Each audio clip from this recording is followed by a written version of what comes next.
meu nome é Daniel Alves. Hoje nós vamos falar um pouco sobre liderança cristã. Né? Toda igreja precisa ter um foco, ela tem que saber de onde ela veio, para onde ela está indo e como vai chegar a esse objetivo comum. E falar de liderança sem falar de autoridade, sem falar de submissão, é muito inviável, porque toda a margem da igreja, ou toda e qualquer área, mesmo que secular, dentro de uma empresa, dentro de uma escola, dentro de qualquer área que tenha seres humanos, seres pensantes, tem que haver autoridade e submissão. Alguém está com autoridade sobre algumas pessoas que precisam ser submissas. E quando se fala de submissão, não é submissão cega, não é obedecer piamente sem prévios questionamentos.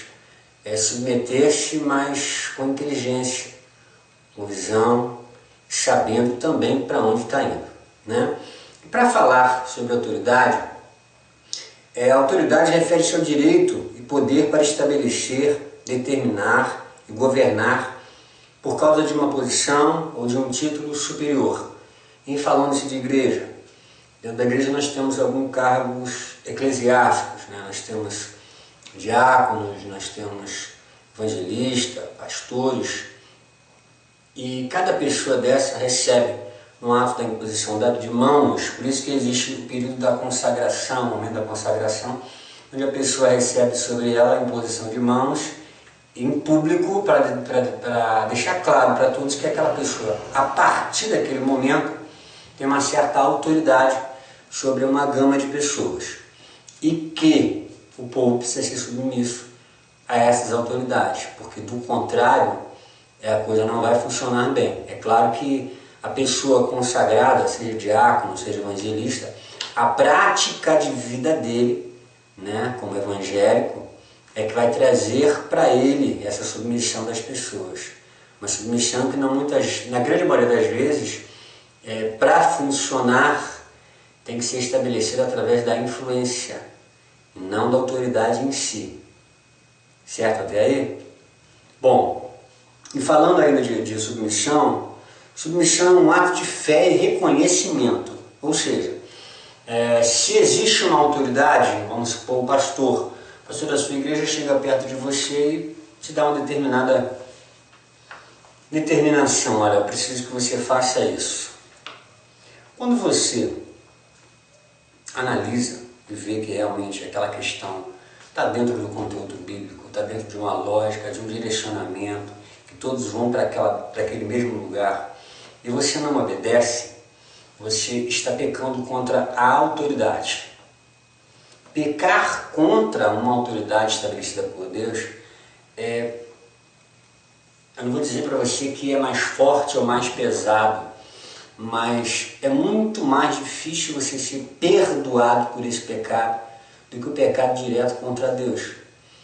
Vamos citar aqui alguns casos.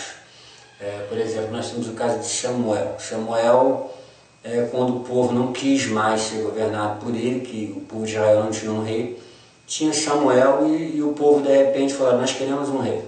Samuel ficou triste, chateado, é claro, qualquer pessoa ficaria, mas Deus chega para ele e diz assim, você fica tranquilo que eles não pecaram contra você, eles pecaram contra mim. Vou dar um outro exemplo de Paulo, quando ele determinadamente estava preso num certo lugar e um soldado bate na boca dele porque o sacerdote mandou e ele chama o sacerdote de parede branqueada sem saber que estava falando com o sacerdote.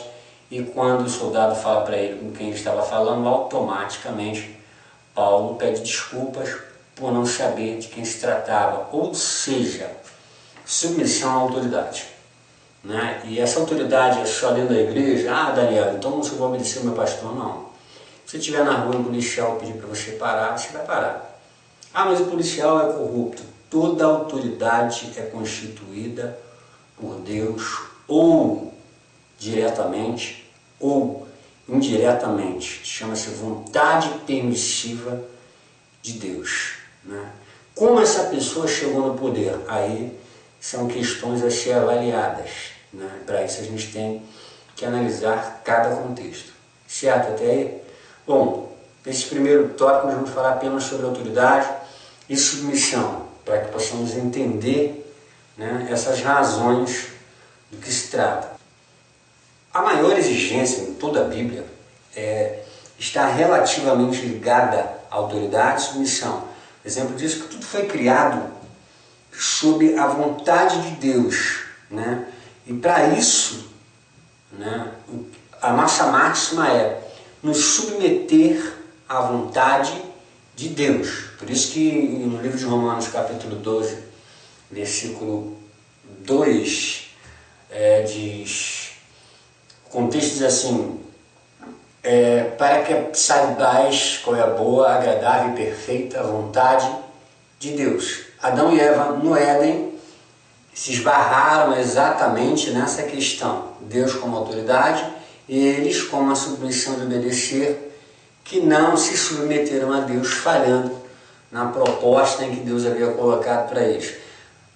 A grande maioria do pecado se reflete diretamente à falta de submissão, a pessoa que não se submete no seu relacionamento, não se submete com os seus pais, não se submete com os seus líderes, né? E sempre haverá problemas.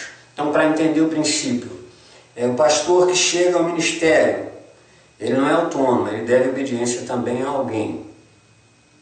Tá? Se ele for um pastor que não preside uma igreja, ele deve obrigações ao seu pastor presidente por ser uma autoridade. Se ele não conseguir se submeter a esse pastor presidente, estando ele dentro de uma razão lógica bíblica, ele vai ter sérios problemas. Por quê? Porque ele peca contra a autoridade constituída por Deus.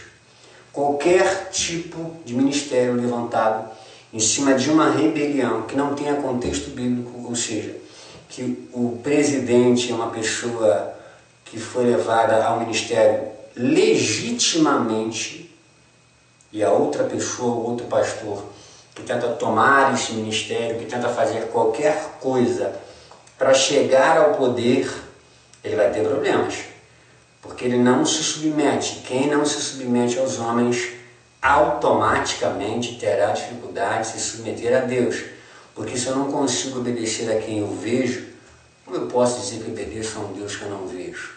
Essa máxima de evangelho começa com pessoas. Então aí está uma breve explicação, não muito grande, para não tomar muito tempo, sobre autoridade e submissão. Entendendo o que é autoridade, entendendo o que é submissão, aí sim nós vamos poder falar um pouco sobre liderança cristã, que é o contexto que hoje algumas igrejas sofrem por conta exatamente da falta de submissão de alguns e da autoridade imposta por outros. Existe autoridade de fato e existe autoridade de direito. A autoridade de direito é quando é delegada por alguém. Um pastor consagra outro ministério e esse passa a presidir uma igreja. Isso é uma autoridade de direito, mas necessariamente ele não terá ou terá autoridade de fato. O que é autoridade de fato? Quando essa autoridade ela é conseguida através do ensinamento e da palavra e do contexto lógico da razão. Se não houver essa comprovação, ele apenas será um líder ou uma autoridade de direito, mas não de fato. Fechando o contexto sobre submissão, o maior exemplo que nós temos de submissão é de Jesus Cristo, que sendo Deus, vivendo no céu, ele abriu mão, né, de toda a sua deidade, do seu poder, e veio para a terra, né, submisso à vontade do Pai. Aqui na terra, ele não quis tomar à força novamente esse contexto, ou seja, a obediência é preciso primeiro manter o ego fora de cena. Se o seu ego fala mais alto, possivelmente você não vai conseguir se submeter. O Senhor criando a submissão, a Bíblia diz que o Senhor não julgou com usurpação o ser igual a Deus. Usurpação significa tomar pela força. Igualdade ao Senhor com Deus não é algo que ele tomou pela força. Não se trata de uma usurpação, porque antes de tudo o Senhor tem a imagem de Deus. Ou seja, Jesus veio, se submeteu à vontade do Pai para que nós fôssemos salvos. Então, a primeira experiência de submissão que nós podemos enxergar de fato para nos dar razão de sermos imitadores de Cristo, o imitador de Cristo, o evangélico, o cristão, uma das primeiras características que exala no seu comportamento de prática diária é a submissão. Porque sem submissão é impossível qualquer pessoa ser cristão. E aí nós vamos ter missionários itinerantes, pastores itinerantes que não conseguem se fixar numa igreja, eles não conseguem ser membros de uma igreja. Por quê? Porque eles não conseguem se submeter, eles têm sempre uma voz maior, o seu eu, o seu ego de ser líder, de liderar. Ele não espera um momento, um tempo, ele está sempre à frente de todos com uma visão muito fora daquele contexto, então ele não consegue se adaptar a normas, ele tem algumas dificuldades nisso. Por quê? Porque ele ainda não entendeu que Cristo foi submisso e por isso nós devemos ser submissos, certo? Bom, nós vamos passar para a segunda parte, próximo bloco. O que é liderança? A liderança é o processo de conduzir um grupo de pessoas a um objetivo comum. Isso é liderar, né? Por exemplo, Moisés guiou o povo do Egito até o deserto para chegar a Canaã. Ele não entrou, mas ele foi um líder. Ele conduziu aquelas pessoas com um só objetivo, né? Líder é aquele que recebe tal responsabilidade. Lembra quando Deus chama Moisés na sarça ardente, diz para ele que tinha uma missão. Então ele recebe essa missão diretamente de Deus. Se a missão for de Deus, você vai chegar onde Deus quer. Agora, se a missão não for de Deus, for um desejo do seu ego, da sua vontade, você pode ter certeza que pelo caminho você vai parar. Porque você vai encontrar tantos obstáculos que você vai tentar sair fora e tentar um novo rumo. Por isso que tem pessoas que não se adaptam em igreja, né? Ele vai para uma denominação, não dá certo, vai para outra denominação, depois ele vai para outra denominação e ele fica pulando ali, tipo uma Indiana Jones, né? Daquele filme Indiana Jones, à procura daquele tesouro que ele ainda não encontrou, né? Na cabeça dele, Deus está sempre mandando ele para um lugar, né? Vai para aqui, vai para lá, vai para aqui, vai para lá. Deus tem muitas missões com ele, né? E é meio complexo, né? Essa questão de perder o foco, o objetivo. O líder, primeiramente, ele tem que saber o objetivo comum, ele tem que traçar uma reta. Para onde eu estou indo? Para onde o povo precisa ir? Aonde a igreja precisa chegar? Para isso, né, nós vamos entender uma razão que é o seguinte. Para liderar, nós temos que ter conhecimento, técnicas e aprendizado contínuo no trato com pessoas. Você vai lidar com pessoas para liderar. E se você não consegue se relacionar dentro da sua própria família, com seu filho, com seu primo, com seu parente, você vai ter sérios problemas caso você seja um líder. Se você não consegue entender que cada pessoa tem uma forma de vida e uma opinião diferente e que você vai ser criticado em muitos momentos, você não consegue aguentar essa pressão da crítica, eu lamento te informar, mas é melhor você começar a analisar se realmente você tem um chamado para essa liderança. O líder autêntico não é aquele que chega num lugar e alguém consagra ele com o título diácono, evangelista, pastor. Você tem até o direito de exercer essa função eclesiástica, mas talvez você não seja um líder de fato, porque é muito diferente uma coisa da outra. Quando as duas coisas andam juntos, aí sim a excelência do evangelho é aplicada na sua vida. Então tem que se entender, você tem que saber o que você está fazendo. Liderar não é eu vou orar de noite para ver o que Deus quer falar. A funcionalidade não é essa. A funcionalidade é, você tem que entender a proposta do evangelho, aonde a igreja precisa chegar, e aí sim você vai orar, apresentando a Deus todo aquele conteúdo, aquele contexto, mas isso tem que ser óbvio e o ministério tem que partilhar dessa visão. Porque o líder não é a pessoa que manda. Líder não é a pessoa que dá ordem. Líder é a pessoa que influencia. E influenciar, para você influenciar as pessoas, você tem que ter um objetivo, você tem um foco E você vai lidar com pessoas que muitas das vezes vão de encontro ao que você está falando. E se você não tiver conhecimento do que você está falando e da proposta para onde você está indo, você não vai conseguir influenciar ninguém. E aí você vai ter que recorrer a alguns apelos, tipo, Deus falou comigo. Eu ouço muito isso, já ouvi muito isso na minha vida, na minha caminhada. Ah, Deus falou comigo que eu tenho que ir para tal lugar. Mas por quê? Não sei, Deus falou e pronto. Né? Parece que a parte administrativa não consta na Bíblia e consta aí muito. Se lermos, principalmente Paulo fala muito sobre isso. Todas as razões. Teve Paulo de viagem de Paulo, que ele viajou, mas ele tinha uma proposta. Essa proposta qual era? Recolher alimentos, recolher doações para levar para uma outra cidade. Havia uma proposta do porquê fazer, aonde fazer e para quem fazer. Né? Ah, mas foi uma obra do Espírito Santo. Sim, mas teve que haver projeto. Tudo que Jesus fez aqui embaixo foi projetado, foi analisado. Ele sempre disse o que ia fazer, mas ele tinha base. Quando ele chamava, ele se colocava à frente como líder. A influência de Jesus era tão grande que ele morreu há milhares de anos e até hoje nós estamos aqui falando dele. E ele nunca foi autoritário com ninguém. Faça isso porque eu estou mandando. Normalmente ele falava assim, olha, faça isso porque eu estou fazendo. O grande exemplo é o lava-pés. Né? Quando ele lava os pés do discípulo, façais assim como eu estou fazendo convosco. Né? Bem-aventurados sois vós que fizerdes. Né? Jesus ensinou pregar pregando, chorar chorando, evangelizar evangelizando, expulsar o demônio expulsando. Então se você quer ser um líder de verdade, você vai ter que estar à frente. Você tem que saber sentir o calor da panela, como funciona. Porque mandar, nós estamos na empresa, por exemplo, você não escolhe seu patrão. Você chega na empresa, o patrão está ali. E, às vezes ele não tem nem condições de ser uma autoridade acima de você, mas ele é uma autoridade de direito, porque alguém colocou ele ali. Ele sabe mandar, mas não sabe liderar. É um cara grosso, é um cara arrogante. Nós temos muito isso dentro das igrejas. Mas isso aí é uma outra conversa. Eu prefiro não entrar por esse caminho, que a intenção do vídeo não é essa. Né? Então, liderar não é administrar templos.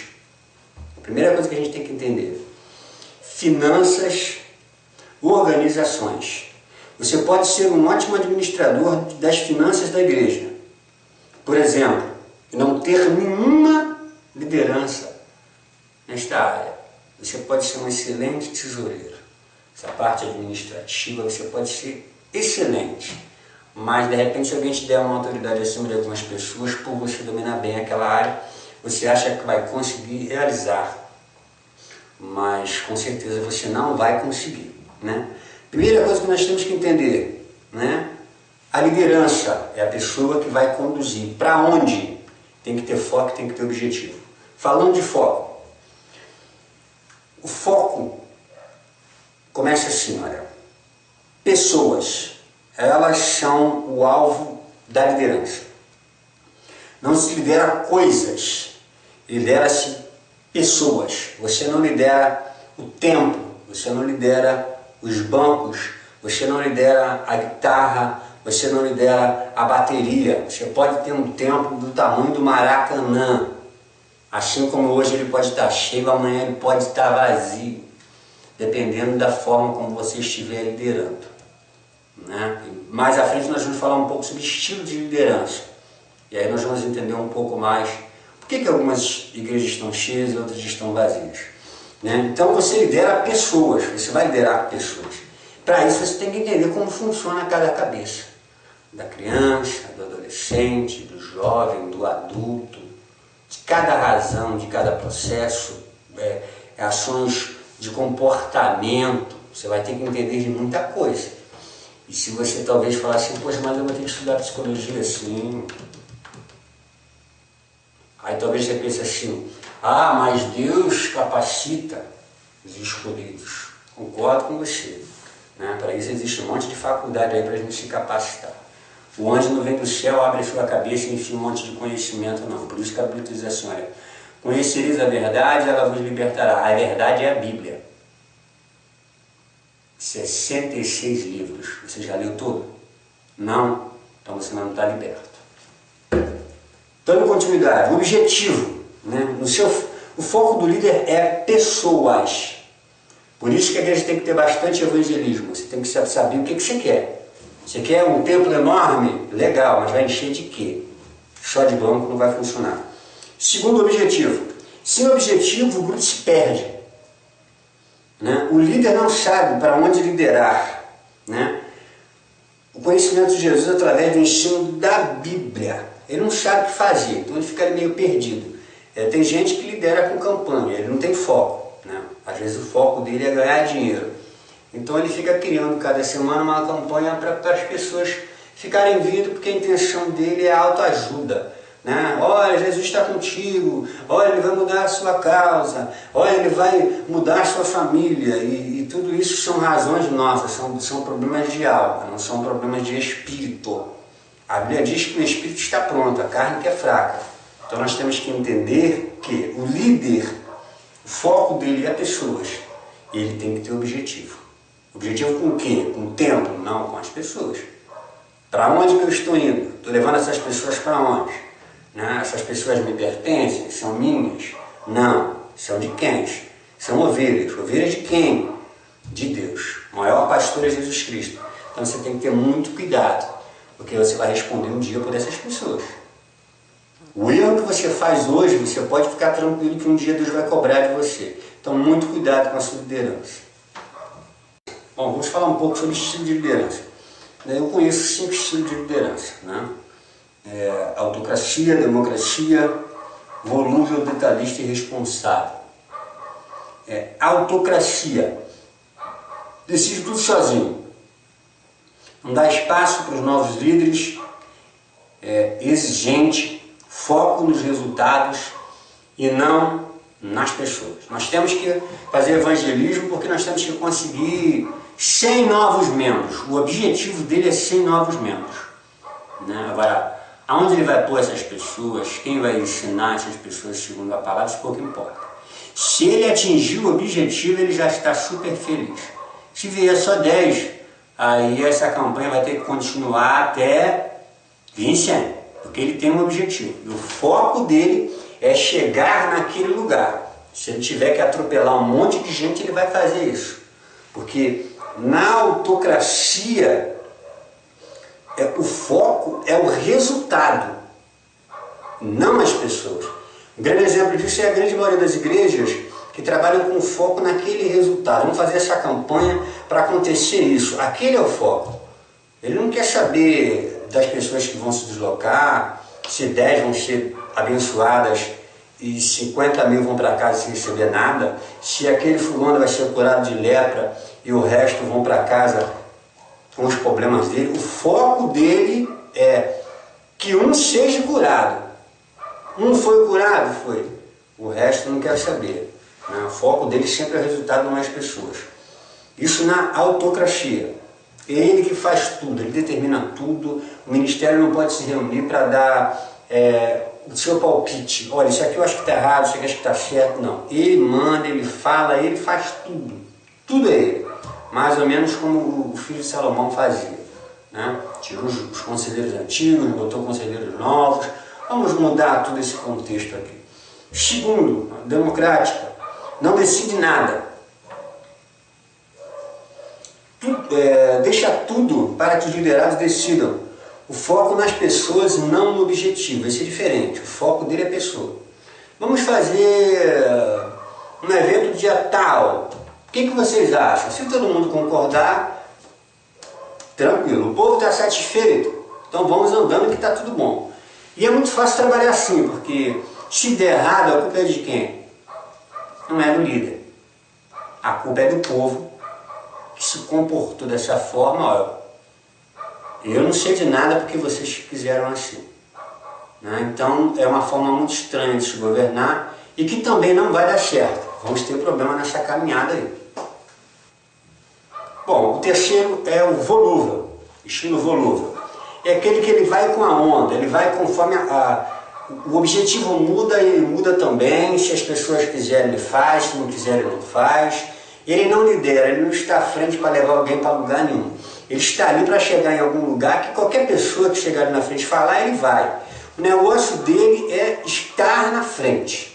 Né? Se todo mundo errar, ele põe a culpa no grupo. Se todo mundo acertar, ele toma para si.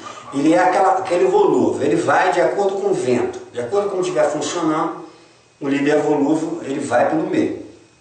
Né? Tem o detalhista, né? Que ele perde-se em detalhes, é perfeccionismo.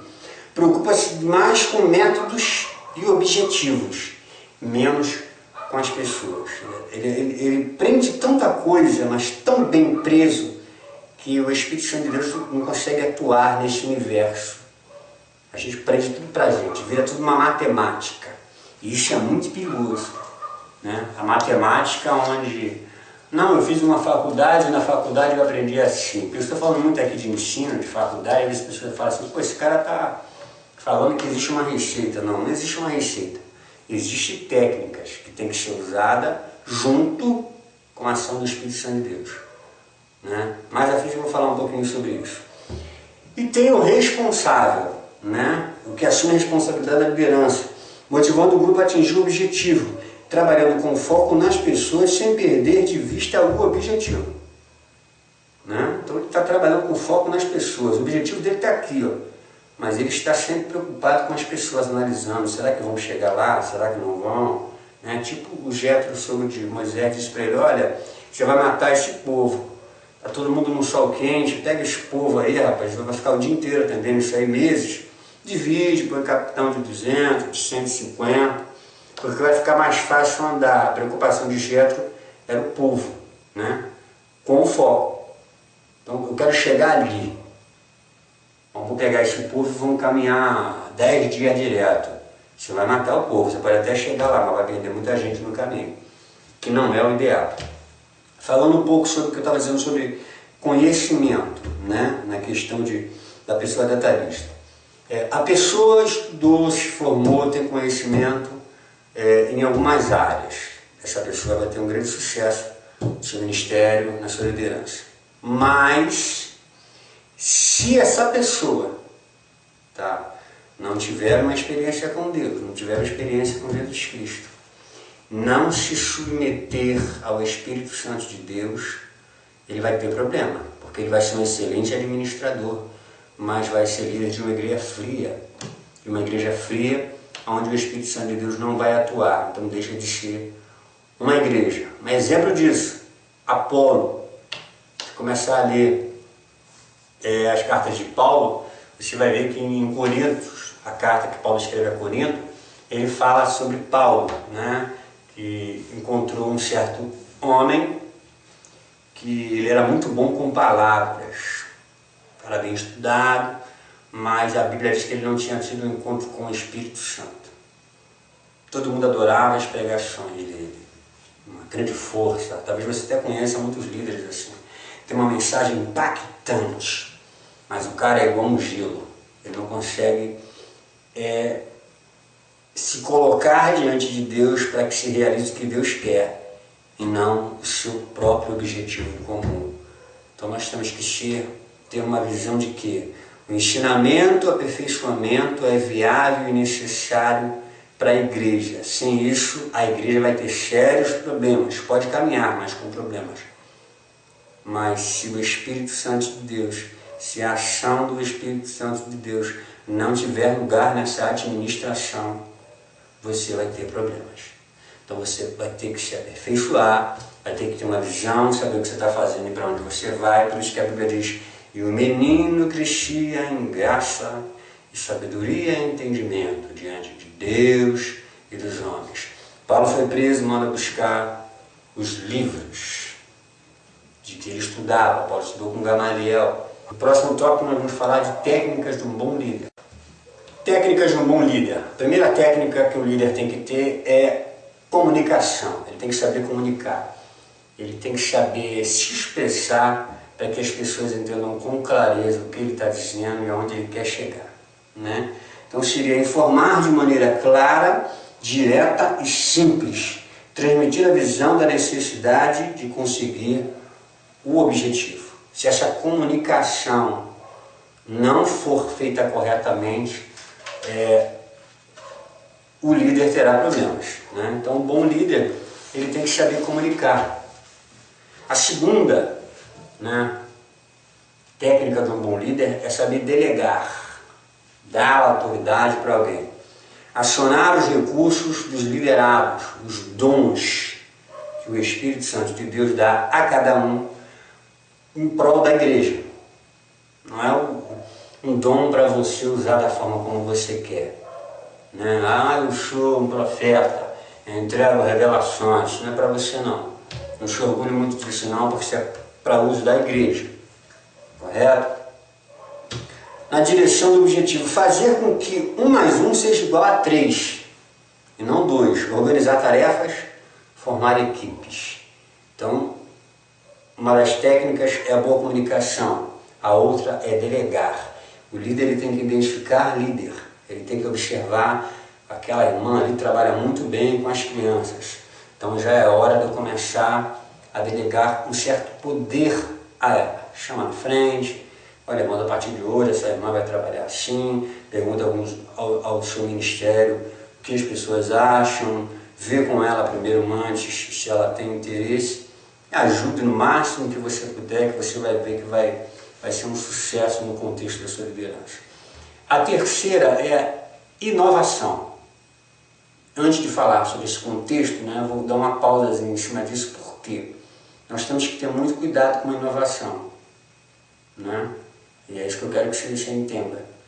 Inovar não é criar novo, é pegar alguma coisa, fazer de uma forma mais clara ou maleável dentro do contexto. Exemplo, a mulher adúltera foi pega, os homens trouxeram para Jesus e disseram, essa mulher foi pega em adultério. A lei manda que apedrejemos. Jesus, usando da ética, dentro daquele contexto, isso é o seguinte, aquele que não tiver pecado, atire a primeira pedra. Isso é inovar, sem alterar o contexto. Foi isso que Jesus fez. Inovar, aceitar mudanças e novas ideias. Mudanças e novas ideias. A única coisa que o bom líder não cede é quanto ao objetivo. O objetivo dele é um só. Ele tem que ter foco nesse objetivo. No caso do líder cristão, não cede quanto à doutrina bíblica. Vamos inovar. Por exemplo, eu sou de uma igreja que usa véu, né? Uma igreja nova de restauração. E lá nós usamos um véu de cor neutra, né? Branco. E de repente alguém fala assim, vamos colocar um véu rosa para inovar, para ficar bonitinho. Aí já não é inovação, aí cai lá no que Paulo diz. Se um ou outro pregar o evangelho além desse que nós temos ensinado, mesmo que seja um de nós ou um anjo, que seja considerado anátema ou maldito. Então não existe novidade de evangelho. O que nós vemos muito hoje nas igrejas é um jeito novo de adorar, é uma igreja contemporânea, é uma igreja moderna, onde tudo evoluiu. Então nós vamos mudar esse formato para nos adaptar, vamos botar um pouquinho de cada coisa nesse meio. Né? O evangelho ele não muda. Jesus disse assim, olha, eu sou o caminho. Então você não precisa pegar nada no caminho para colocar dentro da igreja. Se você quer resultado diferente, tenha atitudes diferentes, mas nunca fora de uma proposta bíblica. Não procure inovar trazendo o mundo para dentro da igreja, porque todos nós sabemos que o mundo jaz no maligno, é ele que governa. Então se alguém no mundo inventou alguma coisa, não traga para dentro da igreja, porque senão você vai ter alguns problemas. Então a gente tem que saber inovar, mas sem ceder ao apelo, ao pedido mundano. Outra, motivar.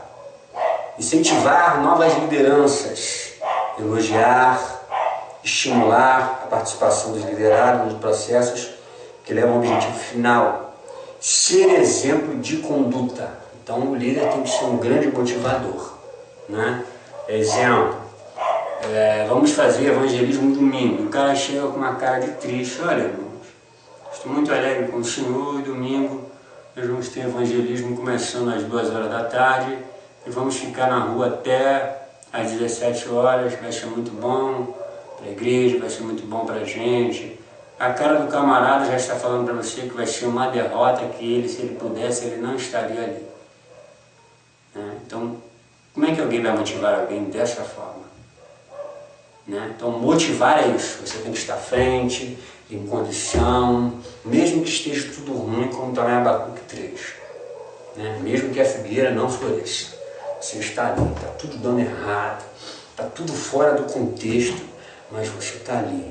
Parece que o resultado é negativo, mas Deus não vê como nós vemos. Exemplo de Samuel, né? Este é o rei. E Deus falou com ele, olha, não é este o que você está analisando com os seus olhos.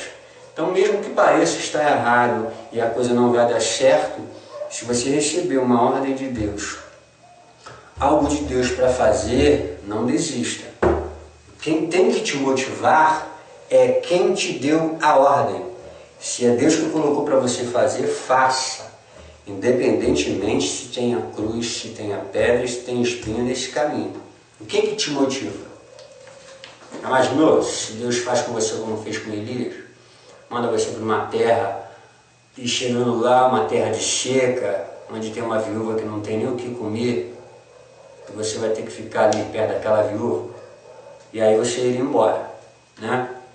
Então você vai querer fazer uma viagem missionária para Disney, você vai evangelizar o Mickey, aí seria bom, né? Para Miami, para algum lugar interessante. Favela não é muito bom, pessoas com doenças mentais não é muito bom, isso não é para mim não tenho chamado para isso não. Tenho chamado para coisas grandes, Deus quer coisas grandes na minha vida. Né? Se Lázaro pensasse assim, se João Batista pensasse assim, seria complicado. O que nos motiva é a graça de Deus em nós. Amém, irmão? Até aí? Por último, planejar. Ter uma visão de longo prazo. Nada para o agora, imediatismo, né? O fast food evangélico. Né? Como a igreja está cheia disso. Né? A igreja está 3 sexta-feira para a gente conseguir isso. Né? E Deus tem que se virar lá em 21 dias para você alcançar a sua bênção. Né? O mediatismo é muito grande. Jesus ficou 3 anos ensinando, morreu, ressuscitou para depois conseguir convencer. Porque mesmo depois de morto, muitos não acreditavam nele.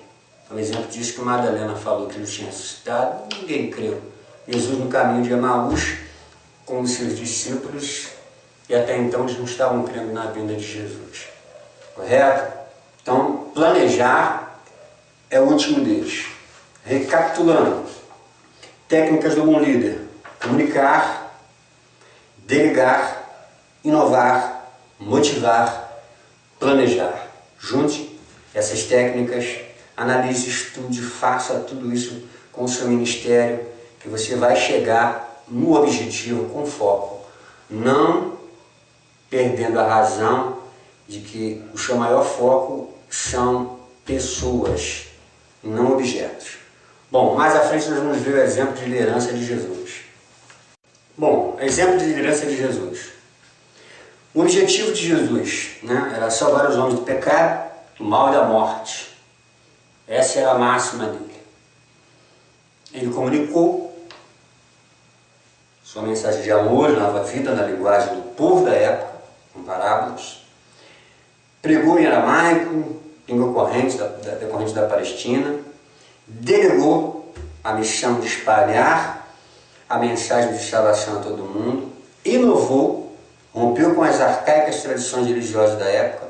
Ensinou ao ar livre, concedeu perdão às prostitutas, a cobradores de impostos e curou no sábado. Tudo que era proibido naquele contexto, Jesus, dentro de uma ética, ele inovou. Quem dera se todas as igrejas fizessem isso, os pastores entendessem que não existe uma cartilha para punição. Ah, quem fizer isso vai tomar tantos dias de suspensão, porque cada caso é um caso. Para isso existe ética. Cada contexto é um contexto. Vou dar um exemplo só claro, mais à frente quando eu terminar aqui. Motivou. Enviou seu Espírito para que seus discípulos saíssem das casas, esconderijos. Foi exemplo de conduta em todas as áreas humanas. E planejou. Deu ordens específicas. Amai-vos uns aos outros, e etc. Escolheu 12 homens para a liderança, treinando-os durante 3 anos. Igreja que não tem discipulado para obreiros, para o ministério, está fadada a ter sérios problemas no seu caminhar. Então comece a analisar, refletir sobre isso. Você anda discipulando na igreja, ou você acha que o seu ministério é autossuficiente ao ponto de tudo circular em volta de você? Já imaginou se você cai, toma um tombo, vai parar no hospital e fica ali 2 anos? O que acontece com a igreja? Ah, Deus toma conta. Não, Deus nos colocou aqui para isso. Essa função é nossa. Por isso que Jesus falou para Pedro, olha, tu me amas, apacenta as minhas ovelhas. Jesus sabia que não ia estar aqui, preparou pessoas para fazer isso. Então você também tem que preparar dentro da sua igreja pessoas para assumir determinadas funções ali dentro. Se você não fizer isso e achar que, não vou fazer porque alguém pode querer tomar o meu lugar, se Deus te colocou aí, meu amigo, ninguém te tira daí. Agora, se você chegou aí através de ter tomado de alguém, você pode ficar tranquilo, que tudo aquilo que Deus não plantou será arrancado hoje, amanhã ou depois, no momento oportuno. Né? Então Jesus inovou, Jesus comunicou, delegou, inovou, motivou e planejou. Tudo isso Jesus fez em seu ministério durante 3 anos. Né? Escala de valores do cristão. Ela tem 4 itens. Primeiro, Cristo. Segundo, pessoas. Terceiro, igreja. Quarto, eu. Eu quem? Eu, Daniel? Não. Eu, líder.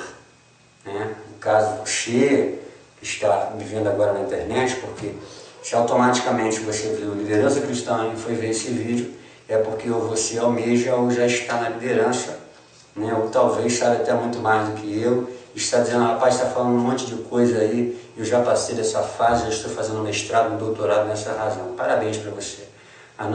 Não se esqueça que tem muitas pessoas que ainda não passaram por essa fase. Né? Vamos lá. Primeiro é Cristo. Por quê que foca em Cristo? Porque a igreja precisa ser cristocêntrica. O objetivo, a máxima, o valor começa em Cristo. Cristo é a essência. Depois, pessoas. Depois, igreja. Por último, você. Essa é a escala. Jesus fez isso, por isso doou por nós. Porque se você pensar na igreja e não pensar em pessoas, você vai encher a igreja de quê? Banco. Então nós temos que adequar a isso. A igreja tem a sua máxima. Hoje a gente gasta, nós vemos aí, líderes gastando milhões para ter um bom templo, enquanto tem pessoas na igreja passando fome. Existem viúvas passando fome, existem órfãos com sérios problemas, pessoas dentro da igreja que não têm condições de comprar um remédio, só que o líder quer fazer uma mansão e não consegue entender essas razões. O foco dele é o templo e ele vai construir aquilo ali. Não quer saber o que vai acontecer com as pessoas. Então o foco é, os valores do cristão tem que ser Cristo, as pessoas, a igreja e eu. Então o líder cristão tem que ter essa visão dentro dessa ordem.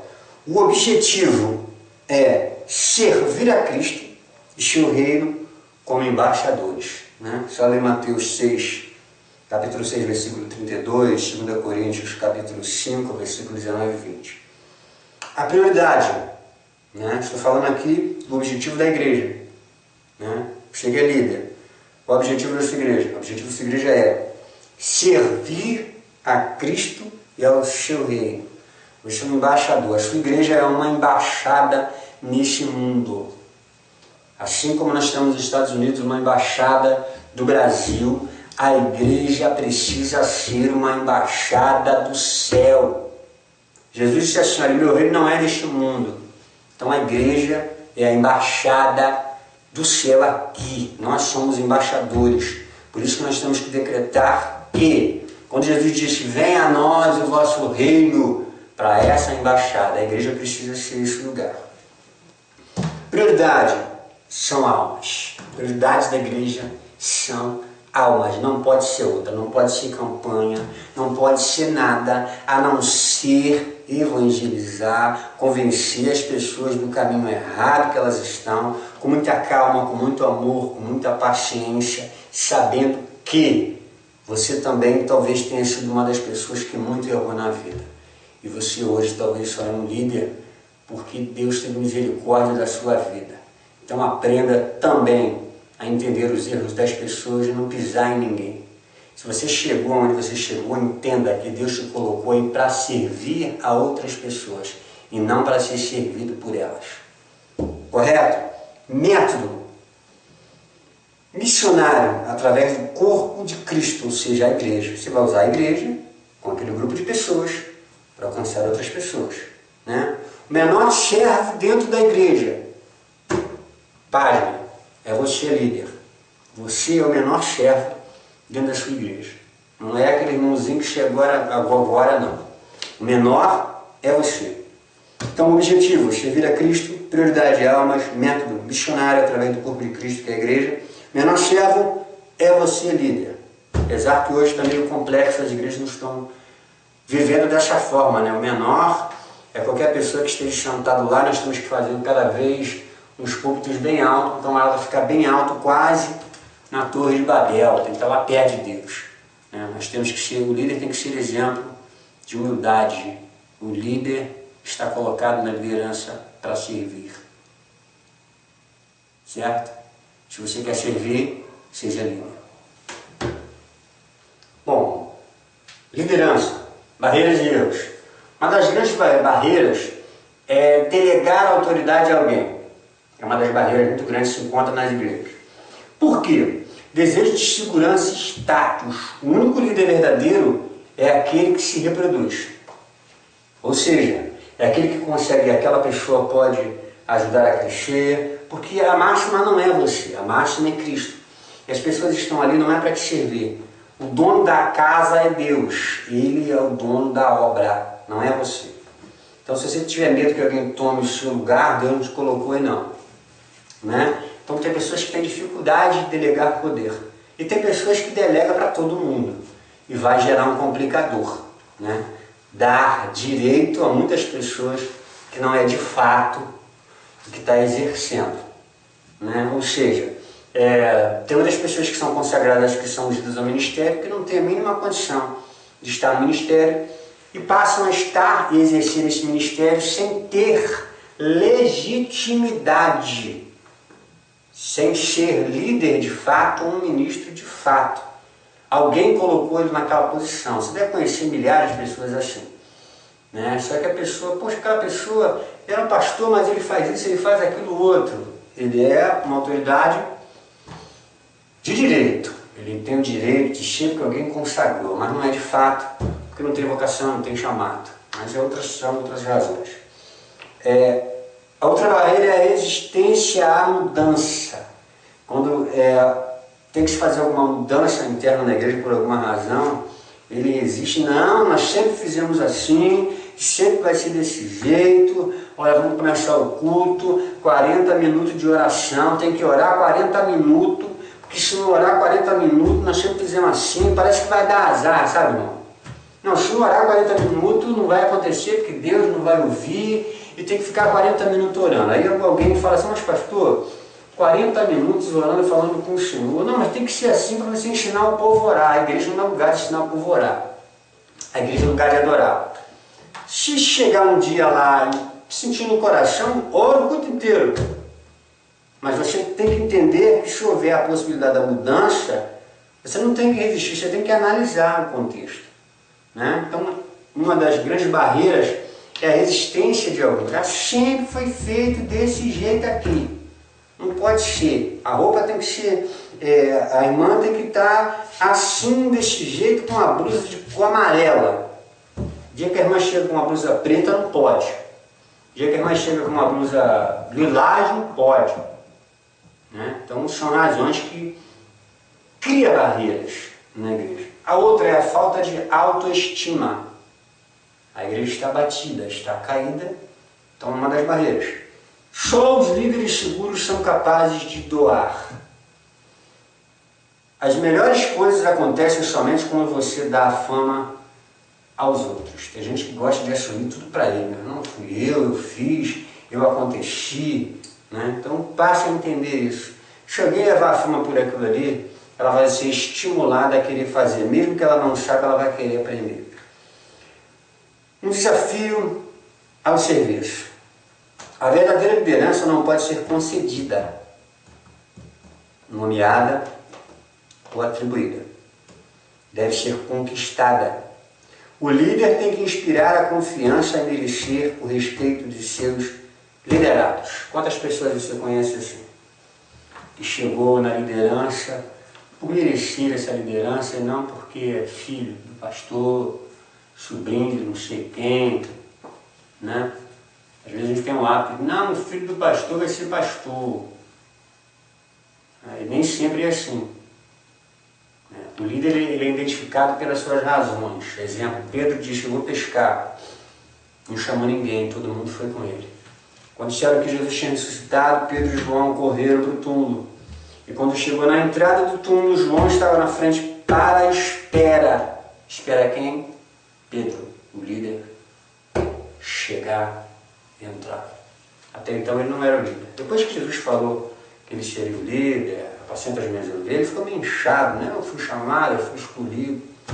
Mas aí são outras razões e alegações do meu pensamento, né? Dentro do que eu leio. Então o líder, a verdadeira liderança não pode ser concedida, nomeada ou atribuída. Eu estou falando da verdadeira liderança, não estou dizendo que não possa acontecer. Isso vai acontecer e acontece em muitas igrejas. Pessoas que chegam ao poder, à liderança, ao ministério, porque foram indicadas por alguém, né? Mas ele não inspira a confiança e nem merece o respeito dos seus liderados. E aí vai ser muito complicado. Ele vai ter que armar um rebanho dentro do seu perfil, da sua forma de viver. Princípios da liderança, que nós vamos ver no próximo bloco. Princípios de liderança. Líderes tocam o coração antes de pedir ajuda. Você não pode estimular as pessoas à ação, a menos que primeiro as estimule com emoção. O coração em primeiro lugar, depois a cabeça. Quanto mais forte a relação e a ligação entre as pessoas, maior será a probabilidade do consenso da união. Mesmo num grupo, você precisa se relacionar com cada pessoa individualmente. As pessoas não se preocupam com o quanto você sabe, até que saiba o quanto você se preocupa com elas. Para liderar a si mesmo, use a cabeça, a razão, a lógica, o planejamento, o objetivo, o foco. Para liderar os outros, use o coração. Seja paciente, monógamo, amoroso, muita calma, muita visão. Não queira que as pessoas sejam como você é. Analise cada contexto, cada tempo, cada época, cada momento. A você não. Você tem que regrar pela sua cabeça. Mas ao povo com o seu coração. Neemias conseguiu construir um muro, edificar esse muro.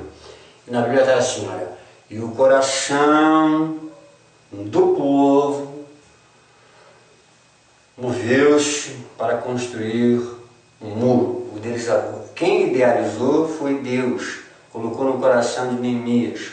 Ele, com o seu relacionamento, fez com que o povo colocasse o coração deles na obra.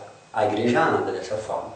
Fora isso, tudo que acontecer na igreja, se for ordem, as pessoas vão fazer porque são submissas. Mas não vai haver amor, né? Você vai achar tudo maravilhoso, mas a coisa não está andando como tem que andar. O amor é a máxima da igreja. O potencial de um líder é determinado pelas pessoas mais próximas dele. Quem são as pessoas que estão próximas de você? Como é o caráter delas? Com quem que elas se relacionam? Como essas pessoas são conhecidas? Chega na sua igreja, dá uma olhada para o seu ministério e vê quem são as pessoas que estão ali. E aí você vai saber quem é o seu líder. Correto? Se as pessoas são fortes, o líder pode realizar grandes coisas. Se são fracas, nada feito. Nem adianta, pode ir para casa dormir. Essa é a lei do círculo íntimo. Quando você forma a equipe certa, o potencial dispara. Não existe líderes do tipo aventureiro solitário. Se você está só, não está liderando ninguém. O líder encontra grandeza no grupo e ajuda os membros a encontrá-la em si mesmos. Pense em qualquer líder altamente eficaz e achará alguém que se cercou de um forte círculo íntimo. Ou seja, dentro do seu sistema, você tem que ter muito cuidado e visão com quem você atrai e coloca ali para dentro. Os aventureiros que se aproximam de você querendo cargo, muito cuidado. Porque senão, quando você olhar para o seu ministério, vão ter várias pessoas querendo pegar a sua coroa. Correto? Não existe sucesso no dia para a noite. Liderança é aprendizado. Tudo isso que eu estou falando para você aqui não é uma receita, não. Né? São formas de você aplicar a igreja e conseguir andar com menos dor de cabeça. O problema você vai ter. Mesmo que você faça isso aqui na íntegra. Jesus disse assim: olha, nesse mundo tereis aflição. Quem sou eu, Daniel Alves Pena, para dizer para você que você vai fazer isso aqui e você vai ser o melhor. Cada caso é um caso, cada ação é uma ação, cada reação é uma reação. Correto? Eu só não posso falar aqui que toda ação provoca uma reação em sentido contrário com a mesma intensidade. Isso é a lei de Newton. Mas no Evangelho não funciona assim. Né? Vou dar um exemplo. As pessoas mataram Jesus. Foi uma ação. A reação de Jesus contrária não foi com a mesma intensidade de raiva, de ira e de ódio. Jesus disse: Pai, perdoa-lhes porque eles não sabem o que fazem. Então, no cristianismo, nem toda ação provoca a mesma reação em sentido contrário, com a mesma intensidade. Certo? Não existe sucesso do dia para a noite. Liderança é aprendizado. Você vai ter que estar sempre aprendendo. Se você não estiver sempre aprendendo, você vai colher sempre as mesmas coisas do seu ministério. Vai ser sempre aquela coisinha ali. É a sua capacidade de desenvolver e lapidar as suas habilidades que distinguem os líderes dos seus seguidores. O líder ele tem que estar sempre à frente, porque senão todo mundo na igreja vai saber mais que o líder. Né? E às vezes ele vai ter que estar tirando dúvida. Ah, não sei isso aí, me explica, me fala como é que é. O líder tem que ser bem informado. Ele tem que saber de tudo um pouco, para poder ensinar de tudo um pouco. Paulo disse assim: olha, que o ministro seja marido de uma só mulher apto para ensinar. O pentecostalismo nós perdemos muito, a igreja cristã. O pentecostalismo entrou uma coisa que muita gente começou a pular o muro da igreja. E chegaram à liderança, ao ministério, sem condições de estar ali. Eu não estou falando de todos, eu não estou discriminando ninguém. Eu estou falando que muitos fizeram isso. Tem pessoas que, eu não estou querendo dizer aqui, irmãos, que para ser ministro, para ser pastor, o cara tem que fazer faculdade. Não é isso que eu estou querendo dizer aqui. Tá? Para você não achar que eu estou discriminando A, o B ou o C, o D. Minha visão é a seguinte: a pessoa tem chamado, nada mais justo que pegar essa pessoa e prepará-la. Ah, mas a pessoa tem 60 anos. Eu tenho certeza que Deus nos chamou com 60 anos. Só ler o livro de Jeremias. Antes que você tivesse sido formado no ventre da sua mãe, eu já havia te escolhido profeta das nações. Às vezes o cara demora a responder esse chamado. E se ele só responde com 60 anos, aí ele vai ter problema mesmo. Não tem outro jeito. Certo? Então, a pessoa tem o chamado, então se capacite. Ah, mas tem que fazer faculdade. Não, você precisa ter algum conhecimento, porque senão complica. Como é que você vai se lidar com pessoas? Se você for, por exemplo, você entraria num avião e viajaria daqui para os Estados Unidos para um cara que não fez um curso de piloto, você pegaria um ônibus de um camarada que não tem carteira de motorista, você colocaria o seu coração para ser operado por um médico que não fez medicina? Eu acredito no autodidatismo. Eu mesmo sou autodidata, sou web designer, não fiz curso para isso, não fiz nenhuma faculdade para isso. Já fiz milhares de sites aí, quem já trabalhou comigo sabe disso. Eu sou autodidata. Mas é muito diferente lidar com pessoas. Eu lido com sites que são coisas fixas, não tem sentimento, não chora, não ri, não tem síndromes, né? Então, para lidar com pessoas, você tem que entender de pessoas, senão complica. A pessoa tem chamado? Tem. Pega essa pessoa, prepara essa pessoa. Ah, mas a pessoa tem 60 anos. Pode ter certeza que Deus vai colocar alguém ali para ajudar essa pessoa, para auxiliar, porque Deus não faz nada incompleto, né? Se Deus precisou naquele momento e a pessoa não tinha condições de estudar, ou estava fora do contexto e era a pessoa ideal, Deus vai lançar a mão daquela pessoa ali. Mas o ideal, eu não sou contra pastor que não tem faculdade, que não tem teologia, mas o ideal é que tenha formação.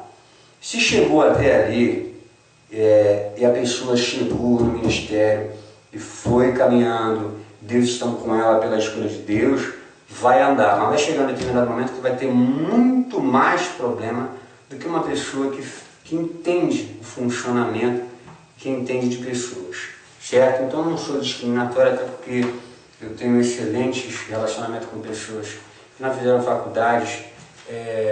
Tem uma pessoa em especial que eu adoro, para mim não existe pessoa igual, não fez faculdade, mas para mim, na minha posição, é o melhor pastor do mundo, sabe? Não fez faculdade, não estudou nada dentro dessas lógicas de psicologia, mas sabe lidar com pessoas, sabe dom. Então, mas é necessário sim ter conhecimento e ter entendimento. Por isso Deus cerca pessoas para poder ajudar, né? Uns ele chama para evangelista, outros para pastores, outros dão o dom da ciência, dom da palavra. O ministério, a igreja é composta assim, não só de cabeça, mas de braço, de perna. Verdadeira medida da liderança é influência, nada mais e nada menos. O líder, ele tem que influenciar. O líder não pode ser como Hitler, por exemplo, que era um ditador. O líder, ele não pode exercer a sua autoridade diretamente. Bom líder é aquele que consegue conduzir as pessoas ao seu objetivo, ao seu foco, sem fazer uso da autoridade, simplesmente influenciando. Como?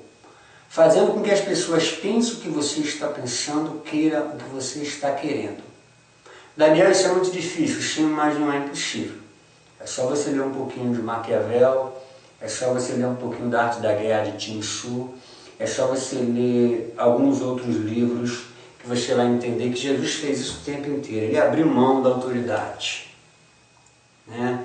Dentro da igreja. Ah, eu sou o presidente da igreja, por isso eu quero que isso faça. Jesus abriu mão, eu não sou o presidente, eu não sou isso, eu sou servo. Eu vim aqui para servir. Então funciona, querido, porque o nosso mestre fez assim, ele influenciava. Em momento algum Jesus fez uso disso, dessa autoridade. Olha, cheio, tu está pescando aí, larga o barco e vem, porque eu estou mandando, porque eu sou o rei. Jesus podia falar isso, porque ele era de direito, de fato, aliás, mas não era rei de direito, né? E olha que ele tinha todas as razões para estar naquele contexto. O direito de ser rei ele tinha, mas Roma não daria de jeito de forma alguma. Então ele era de fato, mas não lhe deram o direito de reinar. Por isso que ele vai voltar novamente para reinar sobre nós, sobre o seu povo. Então, o verdadeiro líder é aquele que influencia, não é aquele que faz uso. Você é o presidente da igreja, tá? Se você se relacionar com uma pessoa e através do grau de amizade conseguir fazer com que a pessoa visione aquilo que você está falando, entenda dentro do processo, que quando você trabalha para Deus, Deus está contigo. E o Espírito Santo de Deus te ajuda nessa visão, nessa conquista, nesse querer. Né? Vão ter pessoas que vão andar do seu lado querendo a sua capa, porção dobrada que está sobre você. Correto? Porque às vezes a gente confunde um pouco, né? Qualquer um pode pilotar o barco. Qualquer um pode dirigir a igreja. Mas só um líder sabe traçar o percurso. Se esse líder não tiver objetivo e foco, a igreja vai se perder dentro dela mesma.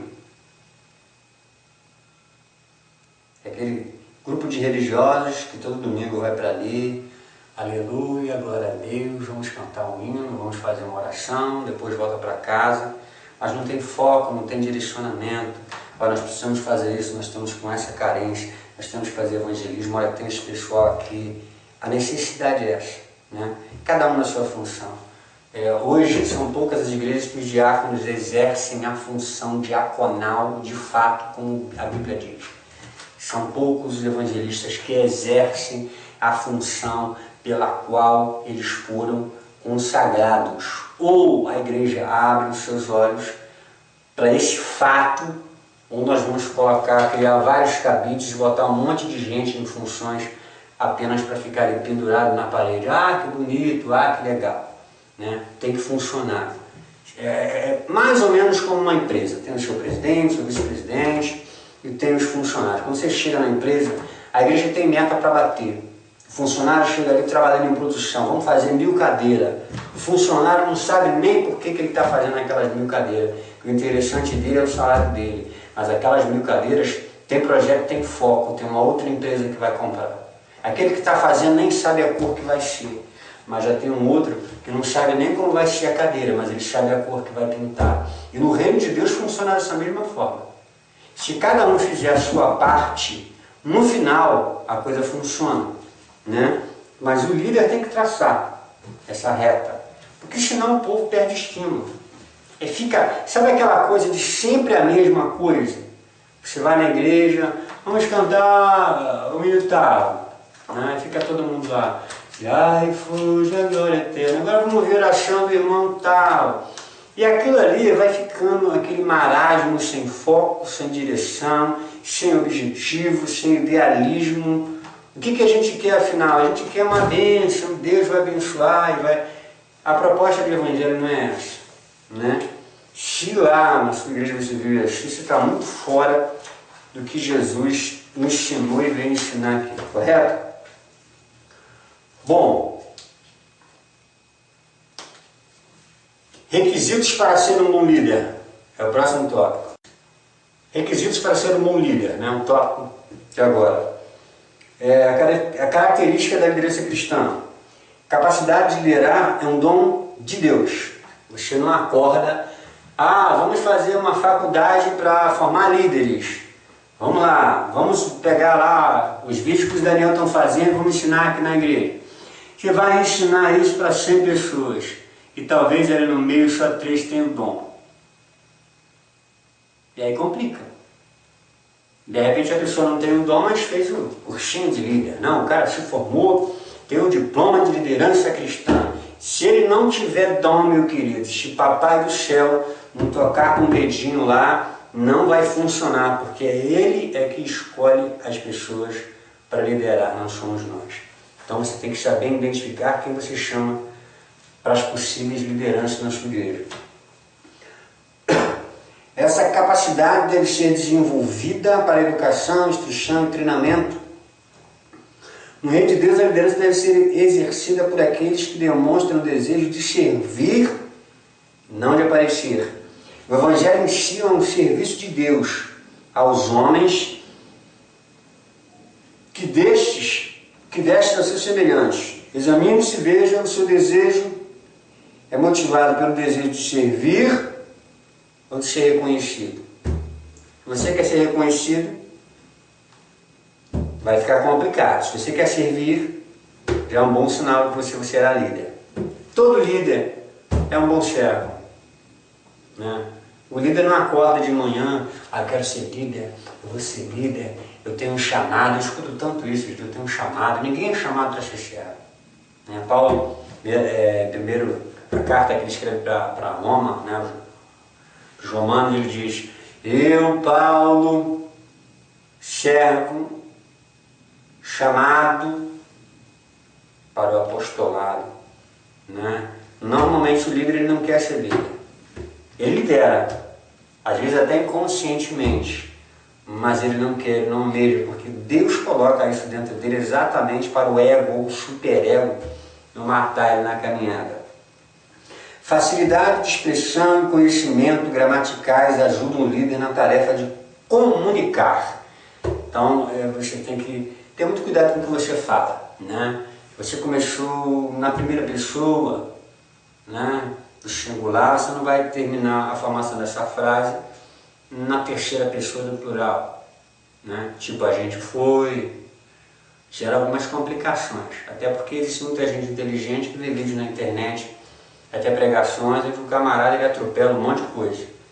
Ah, então o cara tem que não pode pregar, não é isso que eu estou dizendo, irmãos. Não é isso que eu estou dizendo.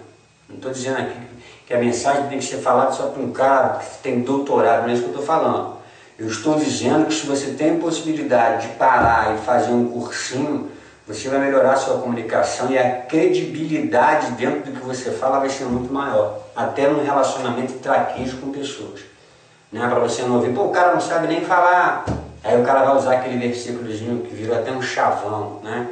Ah, mas Deus usa as coisas loucas deste mundo. Eu já falei sobre isso num vídeo.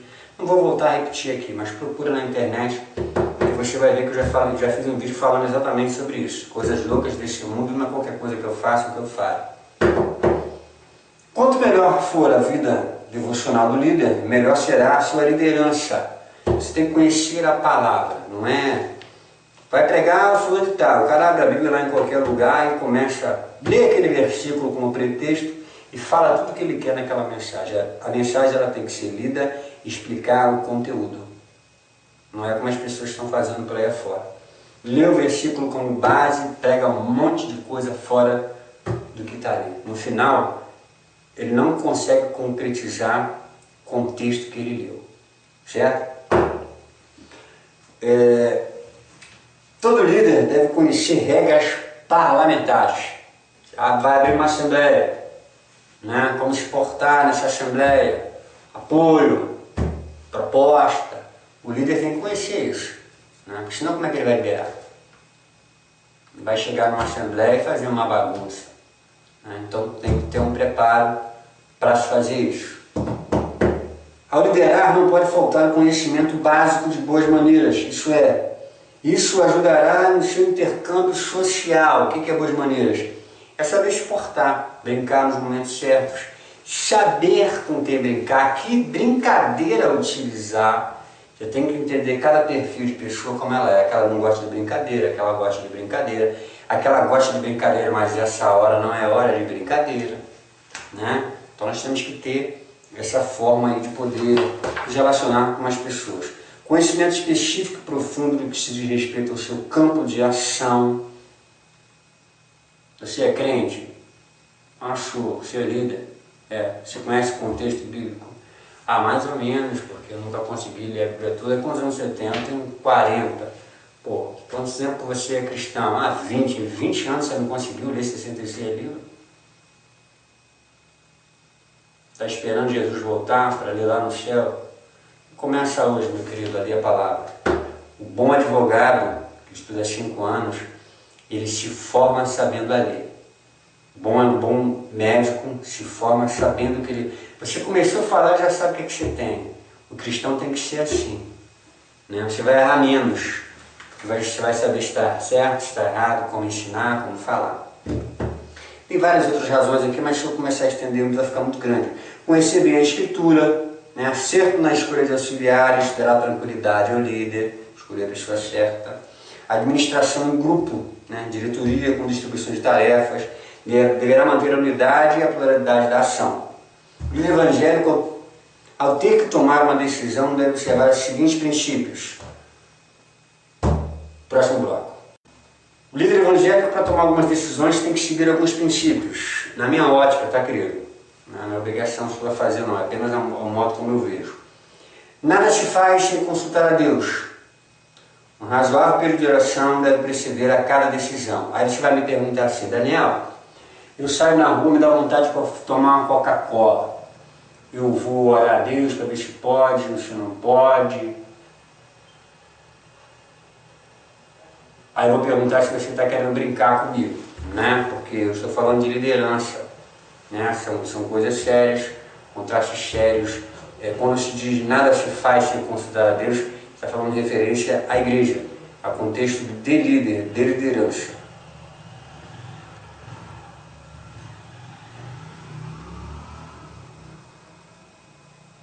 Nada se faz que não seja do interesse ou para o bem geral do grupo. Se o interesse é seu, você vai ter sérias complicações, né? Então não adianta querer fazer. Você vai arrumar uma briga com todo mundo, um monte de gente vai sair da igreja.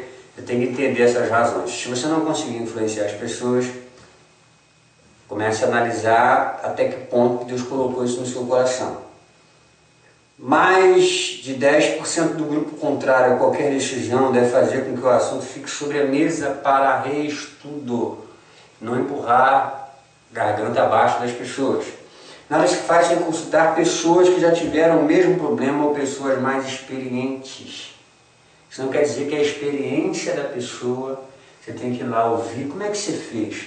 Ah, eu fiz assim, assim, assim, então eu vou fazer assim na minha igreja. Porque cada caso é um caso, cada contexto é um contexto. Mas você vai ouvir a experiência de alguém para adequar ao seu problema. De preferência, ouvir mais de 2 ou 3 pessoas. E aí você vai ter uma noção, depois de orar bastante, o que você vai fazer. Nada se faz sem ouvir opiniões contrárias. Alguém pensa diferente de você, senta lá e ouvir o que a pessoa tem a dizer. Não se arma achando que você é o dono da verdade, que ninguém é o dono da verdade, não. Nada se faz sem estudar as várias soluções oferecidas. Ah, não, é isso aqui porque tem que ser. Vamos analisar cada contexto, cada forma. Nada se faz sem estudar as vantagens e desvantagens. Nada se faz sem ter pelo menos 3 orçamentos, no caso de tesouraria da igreja. Nada se faz sem organizar um esquema de execução. Vai haver situações, querido, que mesmo você cumprindo tudo isso aqui, Deus vai colocar no seu coração para fazer. E aí? E aí, se Deus colocou no seu coração, meu querido, vai orar e jejuar. Porque às vezes a gente olha e acha que não vamos ter condições de fazer, mas é da vontade de Deus. Como é que a gente entende isso? E Abraão saiu como vento invisível. Está aí, crer contra a esperança. E o menino, um jovem adolescente, matou um gigante de mais de 3 metros. Está aí, situações que fogem uma normalidade. O que eu estou dizendo aqui são técnicas, mas você vai ter que analisar o contexto. Correto? Tem que analisar o contexto. Por exemplo, você colocaria uma pessoa que é ladrão para ser o tesoureiro da sua igreja? Sua resposta vai ser não. Jesus colocou Judas para ser. Se você visse um homem nu andando na rua, você diria que ele é um homem de Deus? Não? Então leia mais o livro de Isaías. Se um homem de Deus casasse com uma prostituta, mesmo ela sendo prostituta, e continuasse sendo prostituta, você daria crédito a esse homem, ele pregaria na sua igreja? Se você disser que não, vai ler o livro de Oséias. O homem de Deus que quer colocar-se nas mãos dele para servi-lo, deve ainda lembrar-se de 5 pilares do serviço cristão. Deus, quando chama, tem um trabalho para lidar. No meio de Deus não há banco de reserva. Deus, quando chama, tem um local para você servi-lo. Isso não significa que o seu trabalho não possa ser itinerante. Deus, quando chama, capacita o obreiro para o trabalho ou dá trabalho de acordo com a capacidade do obreiro. Deus capacita, não é que ele vai vir do céu, não. Ele vai colocar perto de você condições para você aprender. Deus, quando chama, tem um salário razoável para o obreiro. E ele não pode ser um mau patrão, ou seja, Deus não vai ser um mau patrão para você. Mas nunca vá trabalhar com foco nesse salário, porque do contrário vai complicar um pouco a sua situação. Correto? Mais à frente, nós vamos dar continuidade falando sobre a excelência de liderar. Não sei quando eu vou providenciar esse vídeo, porque eu estou fazendo isso à noite Eu não sei quando eu vou ter próximo dia para fazer essas filmagens, devido ao tempo de trabalho, né, e algumas coisas assim que tem um estômago no dia a dia, né, desse trabalho que nós fazemos. Tá bom, meu querido? Então vou ficar por aqui, né? Se você tiver dúvida quanto à sua posição, você faz o seguinte, você pergunta para você mesmo: fui realmente chamado por Deus para fazer o que estou fazendo no lugar onde estou? Será que foi Deus que me trouxe para cá? Ou será que fui eu que quis vir? Ah, que maravilha, tudo perto, tudo assim, né? O que faço? Faço da maneira como o Senhor deseja, que é isso que seja feito. Está fazendo a vontade de Deus ou a sua vontade? Estarei forçando uma situação? Posição social, remuneração, comodidades, interesses pessoais ou familiares estão bloqueando uma decisão acertada? Estará na hora de pensar em mudança de campo ou de atividade? Então fique com essas indagações para você fazer você mesmo, lembrando-se que ser líder não deve ser líder. Ser líder não deve ser tomado como uma honra, e sim como uma oportunidade de servir a Deus. O homem servir a Deus, isso é uma honra, mas não se pode servir a Deus sem servir aos homens. Antes de ser um líder entre homens, você precisa ser um humilde servo diante de Deus. Amém? Até a próxima.